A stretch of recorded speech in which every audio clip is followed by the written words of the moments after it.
ಬದನೆಕಾಯಿ ಪಲ್ಯ ಮಾಡೋಕ್ಕೆ ಬದನೆಕಾಯಿ ತೊಗೊಂಡಿದ್ದು 4-5 ತೊಗೊಂಡು ಸಣ್ಣದು, ಈರುಳ್ಳಿ 2, ಹಸಿಮೆಣಸಿನ್ಕಾಯಿ 2 ಸಿಗ್ದು ಹಾಕ್ಕೊಂಡಿದ್ದೀನಿ, ಟೊಮೆಟೊ 2. ಎಣ್ಣೆ ಮಾಡ್ಕೊಳ್ಳೋಕೆ ಬಾಂಡ್ಲಿ ಇಟ್ಕೊಂಡಿದ್ದೀನಿ. ಈಗ ಎಣ್ಣೆ ಹಾಕ್ಕೊಬೇಕು.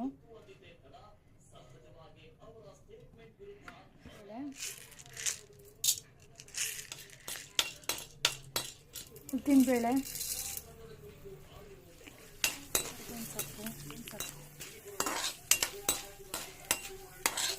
ಇದೆ.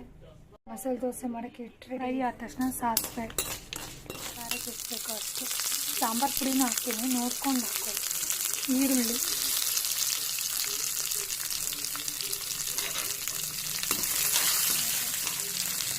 ಮೆಣಸಿನ್ಕಾಯಿ ಹೆಚ್ಚಿಟ್ಕೊಂಡಿದ್ವಲ್ಲ ಅದು ಹಾಕ್ಕೋಬೇಕು. ಸಣ್ಣಕ್ಕೆ ಹೆಚ್ಚಿಟ್ಕೊಬೇಕು. ಹುಣಸೆ ಹುಳಿ ರಸ, ಹುಳಿಗೆ ನೀರು ಬೇಯಬೇಕಲ್ಲ ಅದಕ್ಕೆ. ಅರಿಶಿನ ಸ್ವಲ್ಪ, ರುಚಿಗೆ ತಕ್ಕಷ್ಟು ಉಪ್ಪು, ಕಲ್ಲುಪ್ಪು ಹಾಕಿದ್ದೀನಿ. ಫ್ರೈ ಮಾಡ್ಕೊಬೇಕು. ಬೆಂದಿದೆ,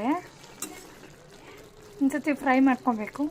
ಫ್ರೈ ಮಾಡ್ಕೊಂಡು ಚಪಾತಿಗೆ, ರೊಟ್ಟಿಗೆ, ಅನ್ನಕ್ಕೂ ಕಲ್ಸ್ಕೊಂಡು ತಿಂತೀನಿ.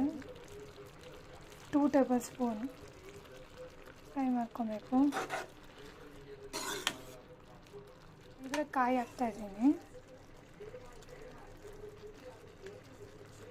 ಕೊತ್ತಂಬರಿ ಸೊಪ್ಪು,